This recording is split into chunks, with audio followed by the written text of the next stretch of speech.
Hello friends, நான் USA தமிழன் பேசுகிறேன். நான் இந்த வீடியோ ஒரு வேண்டுகோளோட ஆரம்பிக்கிறேன். நான் வந்து இந்த 11th ஸ்டாண்டர்ட் பசங்களுக்கும் 12th ஸ்டாண்டர்ட் பசங்களுக்கும் வந்து நான் வீடியோ லைப்ரரி போட போகிறேன். ஏன்னா என்கிட்ட எல்லா சிலபஸும் இருக்குது. Tamil Nadu state board syllabus. அவங்களுக்கு வந்து ஃபிசிக்ஸ், கெமிஸ்ட்ரி, கம்ப்யூட்டர் சயின்ஸ் என்னால் எவ்வளோ முடியுமோ எல்லாமே வந்து சாப்டர் பை சாப்டராக நான் வந்து வீடியோ வந்து போட போகிறேன். நேற்று வந்து நான் ஒரு சாப்டர் வந்து போட்டேன் கம்ப்யூட்டர் சயின்ஸ்க்கு. ஸோ உங்ககிட்டேருந்து எனக்கு என்ன ஹெல்ப் வேணும்னா, நீங்கள் வந்து 11th ஸ்டாண்டர்ட் இல்லை 12th ஸ்டாண்டர்ட் ஸ்டூடெண்ட்ஸ் வந்து இருந்தாங்க அப்படின்னா இந்த சேனலை வந்து சப்ஸ்கிரைப் பண்ண சொல்லுங்கள்.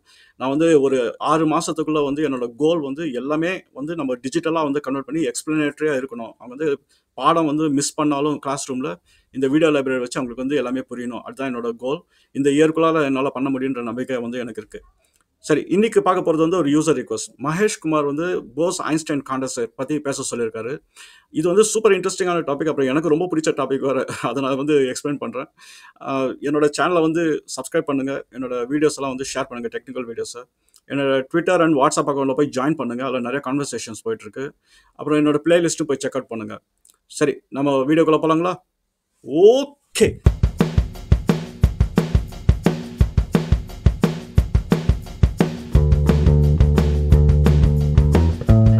நம்ம இப்போ டாபிக் உள்ள போகலாம். இன்னைக்கு பேச போகிற டாபிக் வந்து போஸ் ஐன்ஸ்டைன் காண்டன்செட், அந்த டாபிக் பற்றி. இது ஒரு செம இன்ட்ரெஸ்டிங்கான டாபிக். ஒரு ரீசனுக்காக எனக்கு ரொம்ப பிடிச்ச டாபிக். என்னன்னா, இந்த விஷயத்தை கண்டுபிடிச்சது ஒரு இந்தியன். அதனால வந்து அவர் தான் வந்து இது ஆரம்பிச்சது. இன்னொன்று வந்து அவர் மட்டும்தான் வந்து ஐன்ஸ்டைன் கூட ஒரு பேர் அசோசியேட் பண்ணி ஒரு தியரி ஒன்று இருக்குது, போஸ் ஐன்ஸ்டைன் அப்படின்னு. அது பெரிய விஷயம். அது இந்தியன் சயின்டிஸ்ட் வந்து இவ்வளோ தூரத்துக்கு வந்து அக்காம்ப்ளிஷ் பண்ணது நம்மலாம் வந்து ரொம்ப சந்தோஷமாக இருக்கணும். ஏன்னா ஐன்ஸ்டைனே வந்து ரெக்கக்னைஸ் பண்ணி அவரோட ஐடியாவை வந்து மேலே எடுத்துன்னு போனது பெரிய விஷயம். அது நம்ம வந்து மகிழ்ச்சி அடையலாம். ஸோ இந்த வீடியோ உங்களுக்கு புரியணும் அப்படின்னா, நான் குவார்க்ஸ்னு ஒரு வீடியோ நான் போட்டிருக்கேன். அந்த வீடியோ போய் டெஃபினட் பாருங்க. ஏன்னா அதில் நம்ம நிறைய ஃபண்டமெண்டல்ஸ் வந்து இதில் டச் பண்ண மாட்டோம். ஆனால் அந்த வீடியோ பார்த்தீங்கன்னா உங்களுக்கு வந்து ஒரு ஃபவுண்டேஷன் ரொம்ப ஸ்ட்ராங்காக இருக்கும். அந்த லிங்க் வந்து நான் டிஸ்கிரிப்ஷனில் போடுறேன். இந்த பார்ட்டிகல் ஃபிசிக்ஸில் பார்த்தீங்கன்னா ஸ்டாண்டர்ட் மாடல் வச்சு ரெண்டாக பிரிச்சுட்டாங்க எல்லா பார்ட்டிகல்ஸும். ஒன்று வந்து ஃபெர்மியான்ஸ் அப்படின்னு சொல்லுவோம், இன்னொன்று வந்து போசான்ஸ் அப்படின்னு சொல்லுவோம். இந்த போசான்ஸை கண்டுபிடிச்சது நம்மளோட இந்தியன் சயின்டிஸ்ட் தான். அவர் வந்து சத்யநேந்திர போஸ். அதனால அவர் பேர்லேயே வந்து போசான்ஸ் அப்படின்னு வச்சிட்டாங்க. ஏன்னா அந்த ரெக்கக்னைஸ் பண்ணுறதுக்காக. ஏன்னா அவர் கண்டுபிடிச்சார் போசான்ஸ். இப்போ இது ரெண்டுமே சேர்ந்த ஸ்டாண்டர்ட் மாடல். இதுதான் வந்து குவாண்டம்க்கு வந்து ஒரு அடித்தளமே. இந்த ஃபெர்மியான்ஸ் அண்ட் போசான்ஸ் வச்சு நம்ம குவாண்டமே வந்து ப்ராக்ரஸ் பண்ணுறோம். இப்போ இந்த ஃபெர்மியான்ஸ்க்கும் போசான்ஸ்க்கும் ஒரு அடிப்படையாக ஒரு டிஃப்ரென்ஸ் ஒன்று இருக்குது. அது என்ன அப்படின்னா, ரெண்டு போசான்ஸ் இருக்கிற இடத்துல வந்து நீங்கள் வந்து தனித்தனியாக கண்டுபிடிது கஷ்டம். இப்போ போசான்ஸோட வேலை வந்து என்னன்னா, அது வந்து ஒரு இன்ட்ராக்ஷன் மாடல். அது வந்து strong force, electro magnetic force, அப்புறம் வந்து வீக் ஃபோர்ஸ், இதெல்லாம் வந்து போசான்ஸோட வேலை. குளூவான்ஸ் அப்படின்வோம், நம்ம வந்து கிராவிட்டான்ஸ்னுவோம். ஆனால் இந்த சைடு ஃபெர்மியான்ஸில் பார்த்தீங்கன்னா எலக்ட்ரான்ஸ், புரோட்டான்ஸ், அந்த மாதிரி பார்ட்டிகல்ஸ் அது. ஸோ இப்போ வந்து ஃபெர்மியான்ஸ்க்கும் போசான்ஸ்க்கும் ரொம்ப ஒரு பெரிய வேரியேஷன் வந்து என்னன்னா, போசான்ஸ் வந்து நீங்கள் ரெண்டு போசான் ஒரு இடத்துல போட்டிங்க அப்படின்னா உங்களால் வந்து எந்த போசான் எதுவும் தெரியாது. இப்போ வந்து குளூவானும் ஃபோட்டானும் இது ரெண்டு போசான்ஸ் ஒரே இடத்துல இருக்குன்னு வச்சுங்களேன். இது ரெண்டுத்தையும் வந்து டிஸ்டிங்விஷ் பண்ணுறது ரொம்ப கஷ்டம். ஏன்னா இதுதான் வந்து போசான்ஸோட நேச்சர். இதே ஃபெர்மியான்ஸ் போனீங்க அப்படின்னா உங்களுக்கு வந்து அதை ஈஸியாக கண்டுபிடிச்சலாம். ஏன்னா எலக்ட்ரான் வந்து ஃபெர்மியான், அதை வந்து ஈஸியாக கண்டுபிடிச்சலாம், பிரிச்சலாம். குவார்க்ஸ் இதெல்லாம் வந்து நம்ம ஐடென்டிஃபை பண்ணி பார்த்தலாம் அதனோட வே பேட்டர்ன் வச்சு. ஆனால் போசான்ஸ் வந்து ரொம்ப குழப்பமான விஷயம். ரெண்டு மூணு போசான்ஸ் வந்து ஒரே இடத்துல இருந்ததுன்னா எது ஃபோட்டான் எது குளூவான் அப்படின்றது கண்டுபிடிக்கிறது வந்து ரொம்ப கஷ்டம் போயிடும். அது அதனோட ப்ராப்பர்ட்டிஸ். இதை நம்ம மைண்டில் வச்சுக்கலாம். இன்னொரு பெரிய வித்தியாசம் வந்து என்னன்னா, போசான்ஸ் வந்து ஒரே எனர்ஜி லெவலில் வந்து இருக்கும், ஃபெர்மியான்ஸ் வந்து ஒரே எனர்ஜி லெவலில் இருக்காது. நான் இதுக்கு ஒரு உதாரணம் சொல்கிறேன். இப்போ எலக்ட்ரான்ஸ் பார்த்தீங்க அப்படின்னா, எலக்ட்ரான்ஸ்க்கு வந்து ஆர்பிட்ஸ் இருக்குது. இப்போ ஃபர்ஸ்ட் ஆர்பிட்டில் பார்த்தீங்கன்னா 2 எலக்ட்ரானு, அதுக்கப்புறம் வந்து 8 எலக்ட்ரான் அப்படின்னு இருக்கும். இப்போ இது வந்து என்னன்னா, ஒவ்வொன்றும் ஒவ்வொரு எனர்ஜி லெவல்னு சொல்லலாம். ஃபர்ஸ்ட் ஆர்பிட் வந்து ஃபர்ஸ்ட் எனர்ஜி லெவல், அப்புறம் second energy level, third energy level அப்படின்னு இருக்கு. ஆனால் என்னைக்குமே நீங்கள் என்ன பார்க்க மாட்டீங்க அப்படின்னா, எல்லா எலக்ட்ரானும் ஒரே ஆர்பிட்டில் வந்து கூட்டம் சேருது நீங்கள் பார்க்க மாட்டீங்க. இப்போ ஃபர்ஸ்ட் ஆர்பிட் 2னா 2 தான், அவ்வளோதான் மேக்ஸ். அது கெப்பாசிட்டி இன்க்ரீஸ் ஆச்சுன்னா அடுத்த எனர்ஜி லெவல் தான் போகணும். செகண்ட் ஆர்பிட்டில் வந்து 8னா 8 தான், அதுக்கு மேலே வந்து அடுத்த ஆர்பிட் தான் அவங்க போயணும். ஸோ இது வந்து ஃபெர்மியான்ஸில் வந்து எது எல்லாமே வந்து அந்த கெப்பாசிட்டி மீட் ஆயிடுச்சு அப்படின்னா அந்த எனர்ஜி லெவல் வந்து க்ரௌட் பண்ண முடியாது. ஸோ அது வந்து ஒரு வித்தியாசம். போசான்ஸில் பார்த்தீங்கன்னா ஒரே எனர்ஜி லெவல் வந்து எல்லா போசான்ஸும் வந்து ஆக்குப்பை பண்ண முடியும். ஸோ அதனோட தன்மை அது. ஸோ இது வந்து மைண்டில் வச்சுக்கணும். ஏன்னா இது ரொம்ப இம்பார்ட்டன்ட் இது. ஸோ இப்போ ஃபெர்மியான்ஸ்க்கும் போசான்ஸ்க்கும் ரெண்டு பெரிய வித்தியாசம் நான் சொல்லியிருக்கேன். ஒன்று வந்து போசான்ஸ் வந்து டிஸ்டிங்விஷ் பண்ணுறது கஷ்டம். ஒரே இடத்துல இருந்தால் நம்ம வந்து செப்பரேட் பண்ணுறது கஷ்டம். ஏன்னா அதனோட நேச்சர் அப்படி. ஃபெர்மியான்ஸ் வந்து செப்பரேட் பண்ணிடலாம். செகண்ட் திங் வந்து நான் சொன்னது வந்து எனர்ஜி லெவல் ஆக்குப்பை பண்ணும்போது வந்து ஃபெர்மியான்ஸ் வந்து ஒரே இடத்துல வந்து கூட்டம் சேர முடியாது. இன்னொன்று வந்து அதுக்கு எனர்ஜி லெவல் கெப்பாசிட்டி ரீச் ஆச்சுன்னா வேற இடத்துல தான் அது போய் ஆகணும். ஆனால் போசான்ஸ் வந்து ஒரே எனர்ஜியில் வந்து ஆக்குப்பை பண்ண முடியும். சரி, இதை வந்து மைண்டில் வச்சுட்டு நம்ம வந்து ப்ரொசீட் பண்ணுவோம். சரி, இப்போ வந்து நம்ம 1925க்கு போகலாம். 1925 வந்து சத்யநேந்திரா போஸ் அவர் வந்து இந்தியாவில் இருக்காரு. அவர் வந்து ஒரு பேப்பர் எழுதுறாரு, ஒரு தியரி ஒன்று ப்ரொப்போஸ் பண்றாரு. அந்த தியரி வந்து என்னன்னா, இந்த ஃபோட்டான்ஸ் எல்லாமே, இந்த லைட் எனர்ஜி பார்ட்டிகல்ஸ் எல்லாமே வந்து ஒண்ணா சேர்க்க முடியும். அது அட் அ டைம் அதெல்லாம் பாண்டாக வைக்க முடியும் அப்படிங்கிறது தான் வந்து அவரோட தியரி. அவர் அதுக்கு ஏத்த மாரி மேத்தமேட்டிக்கல் கால்குலேஷன்ஸ்லாம் போட்டு ஒரு பேப்பர் வந்து சப்மிட் பண்ணாரு. ஆனா அந்த பேப்பரை ரிஜெக்ட் பண்ணிட்டாங்க. அதான் இருக்கிற கொடுமையா. ஸோ அவருக்கு வந்து என்னன்னா, அவர் பண்ண தியரி வந்து கரெக்ட் அப்படின்னு தோணுச்சு. என்னன்னா, அந்த நம்மளால வந்து இந்த ஆட்டம்ஸ் எல்லாம் ஒண்ணா ஒரு இடத்துல வந்து கூட்டமா சேர்க்க முடியும் அப்படின்னு.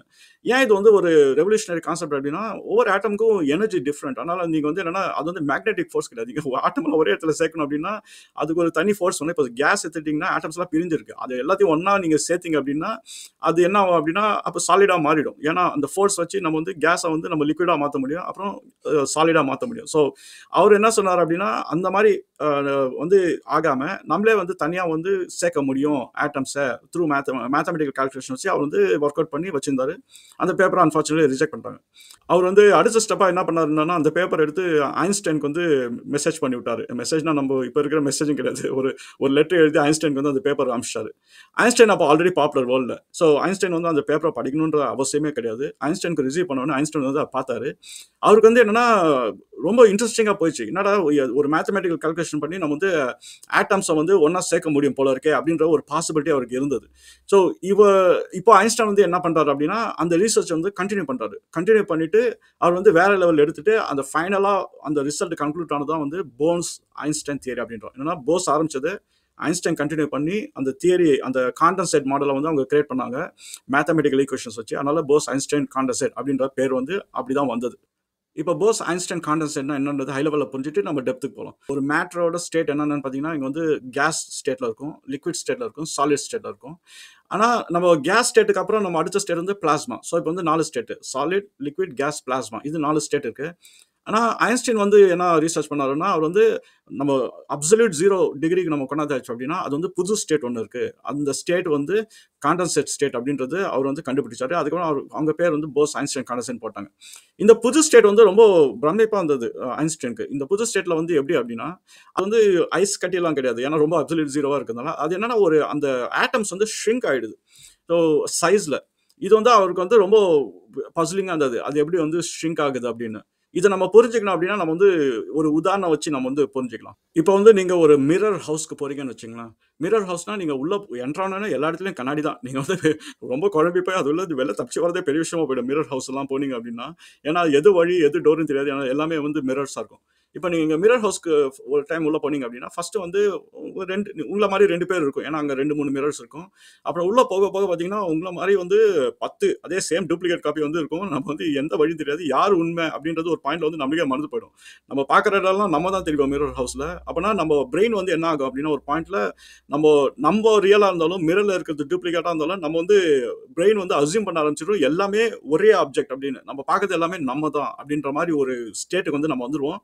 அதுல மிரர் ஹவுஸ்ல இருந்து நீங்க வந்து ஒரு நாள் ஃபுல்லா நீங்க கழிச்சீங்க அப்படின்னா, நீங்க வெளில வரும்போது என்னன்னா, உங்க மைண்டே ஒரு மாதிரி குழம்பிடும். வந்து என்னன்னா, உங்கள மாதிரி ஒரு 10 குளோன்ஸ், 50 குளோன்ஸ், 100 குளோன்ஸ் வந்து உள்ள இருக்காங்க. எல்லாமே ஒரே விஷயத்த பண்றாங்க. ஏன்னா மிரர் ஹவுஸ்ல நீங்க கைய தூக்குனீங்கன்னா, எல்லாருமே கைய தூக்குவாங்க.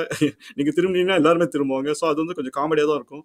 ஆனா உங்க மைண்ட் செட் வந்து எப்படி பிரெயின் வந்து வயர் அப் ஆயிருக்குன்னா, அது வந்து ரிப்பீட்டடா பார்க்கும்போது பிரெயின் வந்து என்ன அஸ்யூம் பண்ணும்னா, நம்ம பார்க்குற அந்த 10 பேர், 20 பேர் மிரர்ல இருக்கிறது எல்லாமே ஒரு ஆள் தான் அப்படிங்கிற மாரி அது வந்து அஸ்யூம் பண்ணிக்கும். ஆனா அதுக்கு வந்து தெரியாது. இது வந்து டூப்ளிகேட் அப்படின்லாம் தெரியாது. அது எல்லாமே வந்து ஒரே ஆப்ஜெக்ட் தான் அப்படின்ற மாதிரி பிரெயின் அஸ்யூம் பண்ணிக்கும். இந்த எக்ஸாம்பிள் வந்து நம்மளுக்கு இந்த போஸ் ஐன்ஸ்டைன் காண்டன்சேட் புரியறதுக்கு வந்து கொஞ்சம் ஹெல்ப் பண்ண போகுது. நம்ம அப்படியே இதை வச்சு நம்ம அப்படியே நம்ம ப்ரொசீட் பண்ணுவோம். இப்போ ஐன்ஸ்டைன் வந்து என்ன கண்டுபிடிச்சார் அப்படின்னா, நம்ம அப்சல்யூட் 0 டிகிரிக்கு நம்ம எடுத்துட்டு போயிட்டோம் அப்படின்னா, ஆட்டம்ஸ் அந்த பார்ட்டிகுலர் வந்து ரொம்ப ஷ்ரிங்க் ஆகுது. ஆனா அது வந்து சாலிட் கிடையாது. ஆனா இது வந்து புது புது விஷயமா இருக்கு அப்படிங்கிறத அவர் கண்டுபிடிச்சார். ஸோ அவரோட ரீசனிங் வந்து எப்படி இருந்ததுன்னா, இப்போ நம்ம வந்து டெம்பரேச்சர் குறைக்க குறைக்க என்ன அப்படின்னா, ஃபர்ஸ்ட் வந்து தண்ணியில இருக்கிறது கேஸாக இருக்கிறது தண்ணி ஆகி அதுக்கப்புறம் சாலிட் ஆகிடும். அப்புறம் அது நம்ம இறக்கிட்டே போனோம் அப்படின்னா, ஒரு பாயிண்ட்ல வந்து அந்த குவாண்டம் ஸ்டேட்டுக்கு வந்து அந்த பார்ட்டிகல்ஸ் வந்து போயிடும். அந்த குவாண்டம் ஸ்டேட்டுக்கு போகும்போது என்ன ஆகாது அப்படின்னா இது வந்து இன்னொரு மெத்தட்ல வந்து குவாண்டம் வந்து நம்ம ப்ரூவ் பண்ற மாதிரி ஆயிடுது இந்த குவாண்டம் ஸ்டேட்டுக்கு. ஏன்னா அந்த எப்பயுமே வந்து நம்ம பிசிக்கல் ஸ்பேஸ்ல வந்து பார்ட்டிகல்ஸா தான் நம்ம பார்ப்போம். ஆனா குவாண்டம் ஸ்டேட்ல வந்து வேவ்ஸா நம்ம பார்ப்போம். இப்போ நம்ம டெம்பரேச்சர் குறைக்க குறைக்க என்ன ஆகுது அப்படின்னா இந்த பார்ட்டிகல்ஸ் வந்து பார்ட்டிகல் ஸ்டேட்டை விட்டுட்டு எல்லாமே வந்து வேவ் ஸ்டேட்டுக்கா மாறிட்டு இருக்கு. ஆனா வேவ் ஸ்டேட்டா மாறதுனால அது ஷ்ரிங்க் ஆகுமா? ஆகாது. ஏன்னா அதே பார்ட்டிகல் தான், வேற ரெப்ரசன்டேஷன். நம்ம குவாண்டம்ல வந்து பார்ட்டிகல் வந்து வேவா கூட நம்ம வந்து பார்க்க முடியும். அது வந்து ஒரு டூவல் பர்சனாலிட்டி மாதிரி நீங்க ட்ரீட் பண்ணும். ஸோ ஆனா ஷ்ரிங்க் ஆகிறதுக்கு வந்து எக்ஸ்பிளனேஷன் வந்து அவருக்கு கிடைக்கல. ஸோ அதனால வந்து ஐன்ஸ்டைன் வந்து ரிசர்ச் பண்ணும்போது என்ன பார்த்தாரு அப்படின்னா, இப்போ நம்ம எனர்ஜி லெவல்ஸ் பத்தி நம்ம பேசணும். அந்த எனர்ஜி லெவல் வந்து என்னன்னா, இந்த ஃபெர்மியான்ஸ் வந்து அந்த எனர்ஜி லெவல் வந்து நம்ம ஜம்ப் பண்ணி கிரவுட் பண்ண முடியாது. எந்த எனர்ஜி லெவல்ல கெப்பாசிட்டி இருக்கோ அவ்வளவுதான் வந்து அது இருக்கும். ஆனா போசான் கேஸ்ல வந்து எனர்ஜி லெவல் வந்து ஜம்ப் பண்ணி எல்லாமே ஒரே இடத்துல வந்து அலைன் ஆக முடியும். ஸோ இது வந்து ஐன்ஸ்டைன் வந்து என்ன தியரி வந்து ப்ரொபோஸ் பண்ணார் அப்படின்னா, நான் வந்து அப்சல்யூட் ஜீரோக்கு எடுத்துன்னு போகும்போது எல்லா போசான்ஸும் வேற எங்கெங்கேயோ இருக்கிற போசான்ஸ் எல்லா எனர்ஜி லெவல் டிஃப்ரெண்டா இருக்கிற எனர்ஜி லெவலில் இருக்குது எல்லாமே வந்து லாஸ்ட் எனர்ஜி லெவல், அதாவதுன்னா ரொம்ப கம்மியான எனர்ஜி லெவலில் எல்லாமே வந்து க்ரௌட் ஆகி டென்ஸாக வந்து பாப்புலேட் ஆகிடுது. ஸோ அந்த பாப்புலேட் ஆகும்போது என்ன ஆகுது அப்படின்னா அந்த வேவ்ஸ் எல்லாம் வந்து ஒரு பாயிண்ட்ல வந்து ஒரே மாதிரியா வந்து தெரிய ஆரம்பிச்சிது நம்ம அப்சர்வருக்கும் அந்த பார்ட்டிகளும் வந்து என்னன்னா நம்ம அந்த மிரர் ஹவுஸ் மாதிரி தான். நம்ம தான் பார்ப்போம் நம்ம மிரர்ல. ஆனால் ஒரு பாயிண்ட்ல பார்த்தீங்கன்னா நம்ம வந்து எல்லாமே நம்ம தான் அப்படின்ற மாதிரி ஒரு ஒரு பிரமிப்பு நம்மள வந்துடும். அந்த பார்ட்டிகல்ஸும் வந்து என்னன்னா அந்த வேவ் ஃபார்மாக கன்வெர்ட் ஆகி நம்ம அப்சல்யூட் ஜீரோக்கு தள்ளும் போது என்ன ஆகுதுன்னா அந்த வேவ்ஸ் எல்லாமே வந்து டிஸ்டிங்கிஷ் பண்ண முடியாது. ஸோ அந்த வேவ் என்ன நினச்சிக்குன்னா நம்மளை சுற்றி இருக்கிறதெல்லாம் நம்ம தான் அப்படின்ற மாதிரி அதுக்கு ஒரு பார்வை வந்துடும் அந்த வேவ்க்கு. ஸோ அது என்ன ஆகுன்னா தனித்தனியாக இருக்கிற வேவ் வந்து எல்லாம் க்ரௌட் ஆகி கிறிஸ் கிராஸ் ஆகிடும். இந்த மாதிரி ஒன்றுக்கு மேலே வந்து படுக்க ஆரம்பிச்சிடும். ஏன்னா அதுக்கு வந்து எல்லாமே நம்ம தான் அப்படின்ற மாதிரி ஆகிடும். இதுதான் வந்து என்ன ரீசன் அந்த பார்ட்டிகல்ஸ் வந்து ஷ்ரிங்க் ஆகுறது. ஸோ அந்த அந்த ஆட்டம்ஸ் எல்லாமே வந்து இந்த அப்சல்யூட் ஜீரோவில் எல்லாமே வந்து காம்பாக்டாக வந்து பேக் ஆகுறது வந்து இதுதான் ரீசன் அப்படின்னு சொல்லி ஐன்ஸ்டைன் வந்து மேத்தமெட்டிக்கல் ஈக்குவேஷன் மூலிமா வந்து ப்ரூவ் பண்ணார். சரி, இதை மறுபடியும் நம்ம ரன் டவுன் பண்ணோம் குழம்பமே இருக்கிறதுக்கு. ஐன்ஸ்டைன் வந்து என்ன தியரி ப்ரொபோஸ் பண்ணார்னா அவர் வந்து அப்சல்யூட் ஜீரோக்கு வந்து நம்ம எடுத்துகிட்டு போயிட்டோம் அப்படின்னா அந்த மேட்டரில் வந்து ஃபெர்மியான்ஸ் இருக்கு, போசான்ஸ் இருக்கு. போசான்ஸோட பிஹேவியர் வந்து எனர்ஜி லெவல் வந்து டென்ஸாக ஆக்குபை பண்ண முடியுன்றதுனால என்ன ஆகுதுன்னா ஹையர் எனர்ஜி லெவல் வந்து போசான்ஸ் எல்லாமே வந்து லோயர் எனர்ஜி லெவலுக்கு தாவி எல்லாமே க்ரௌட் ஆயிடுது. அந்த க்ரௌட் ஆகிற டைமில் என்ன ஆகுதுன்னா போசான்ஸ் வந்து வேவ் அந்த அந்த மொமெண்ட்டில் வந்து எல்லாமே வந்து வேவ் பேட்டர்னாக மாறிடுது. அது வந்து குவாண்டம் ஸ்டேட்டில் இருக்குது. வேவ் பேட்டர்னாக இருக்கும்போது அந்த வேவ்ஸ் எல்லாம் தனித்தனி தான் இருக்கும். நம்ம வந்து டெம்பரேச்சர் இறக்க அந்த வேவ் எல்லாமே வந்து ஒன்றுக்கு மேலே வந்து படுக்க ஆரம்பிச்சிடும். அப்படின்னா க்ரௌட் ஆகிடும், இன்னும் க்ரௌட் ஆகிடும், பேக் ஆகிடும். ஸோ அந்த டைமில் வந்துன்னா அந்த வேவ்ஸ்க்கு வந்து தான் எல்லாமே அப்படின்ற மாதிரி ஒரு ஒரு டிஸ்டிங்கிஷ் பண்ண முடியாத ஒரு ஸ்டேட்டுக்கு வந்து அது வந்துடும். ஏற்கனவே போசான்ஸ் வந்து அந்த ஸ்டேட்டில் தான் இருக்குது. 2 போசானா நீங்கள் போட்டிங்க அப்படின்னா உங்களால் சொல்ல முடியாது எந்த போசான் எது அப்படின்னு நம்ம சொல்ல முடியாது. அப்படி ஆல்ரெடி இருக்கிற போசான் வந்து இப்போ வேவ் ஃபார்மில் வந்து என்னன்னா கம்ப்ளீட்டாக வந்து நான் தான் எல்லாமே அப்படின்ற மாதிரி ஒரு ஒரு ஸ்டேட்டுக்கு வந்துடும். அதனால என்ன ஆகுதுன்னா எல்லாமே வந்து ஒரு ஷ்ரிங்க் ஆகிடும். இது வந்து ஒரு புது ஸ்டேட் கண்டுபிடிச்சது. இது பேர் வந்து போஸ் ஐன்ஸ்டைன் காண்டன்செட் ஸ்டேட் அப்படின்றது தான் வந்து கன்க்ளூட் பண்ணாங்க. இது ஐன்ஸ்டைன் வந்து ப்ரொபோஸ் பண்ணிட்டு தியரி தான் இருந்தது. இப்போ ரீசெண்டாக நம்ம இந்த செஞ்சுரியில தான் வந்து ஒரு ப்ராப்பர் ஒரு எக்ஸ்பெரிமெண்ட் கண்டக்ட் பண்ணி அதை வந்து நம்ம வந்து ப்ரூவ் பண்ணோம். இந்த மாதிரி ஒரு ஸ்டேட் வந்து உண்மை, ஐன்ஸ்டைன் பண்ண தியரி வந்து போஸ் ஐன்ஸ்டைன் தியரி வந்து உண்மை அப்படின்னு சொல்லி இதை வந்து ப்ரூவ் பண்ணாங்க. ஸோ நிறைய ஐன்ஸ்டைன் தியரிஸ் வந்து பின்னாடி டெக்னாலஜியில் இருந்தாலும் வந்து ப்ரூவ் பண்ண முடியல. அவர் இது ஒன்று போஸ் ஐன்ஸ்டைன் காண்டன்செட் தியரி வந்து அந்த டெக்னாலஜி இல்லாதனால வந்து இப்போ தான் வந்து ப்ரூவ் பண்ண வேண்டிய சுச்சுவேஷன் ஆயிடுச்சு. ஆனால் ப்ரூவ் பண்ணாங்க ரூபீடியம் அப்படின்னு ஒரு ஆட்டமை வச்சு இதை வந்து ப்ரூவ் பண்ணாங்க. நீங்கள் ஒரு கொஸ்டின் கேட்கலாம், இந்த போஸ் ஐன்ஸ்டைன் காண்டன்செட் தியரி வச்சு நான் என்ன பண்ண போகிறேன், என்ன பண்ணுறாங்க சயின்டிஸ்ட் எல்லாம், இதை வச்சு என்ன பயன் அப்படின்னு கேட்கலாம். ஆக்சுவலாக பயன் இருக்குது. என்னன்னா இப்போ வந்து குவாண்டம் ஸ்டேட்டில் இருக்கிறது அப்சர்வ் பண்ணணும்னா இல்லை மெஷர் பண்ணால் எல்லாமே வந்து ஒரு கஷ்டமான விஷயம். அது வந்து இந்த மாதிரி ஒரு ஸ்டேட்டில் வந்து ஈஸியாக பண்ண முடியுது. இதுக்கு ஒரு உதாரணம் கொடுக்குறேன். இப்போ வந்து நீங்கள் வந்து சின்ன குழந்தைக்கு நகை வெட்டணும் அப்படின்னா நீங்கள் என்ன பண்ணுவீங்க, அந்த குழந்தை வந்து தூங்குற வரைக்கும் நீங்கள் வெயிட் பண்ணுவீங்க. நல்லா தூங்கிட்டோன்னே அப்புறம் விரலில் வந்து நகத்தை கட் பண்ண ஆரம்பிச்சிருவீங்க. அதனால் எதுவும் டேமேஜ் ஆகாது அவங்க விரலுக்கு. ஸோ அந்த மாதிரி தான் இதையும் நீங்கள் பார்க்கணும். நம்ம வந்து இந்த போஸ் ஐன்ஸ்டைன் காண்டன்செட்டில் வந்து நம்ம வந்து இந்த குவாண்டம் எல்லாத்தையும் வந்து தூங்க போட்டுருவோம். அதனால் வந்து கொஞ்சம் எக்ஸைட்மெண்ட் வந்து ரொம்ப கம்மி அந்த அப்சல்யூட் ஜீரோவில். அதனால் மெஷர்மெண்ட்ஸ் வந்து கொஞ்சம் ஈஸியாக பண்ண முடியுது. அதில் ஒன்று வந்து சூப்பர் ஃப்ளூயிடிட்டி இது அப்படின்ற ஒரு கான்செப்ட்.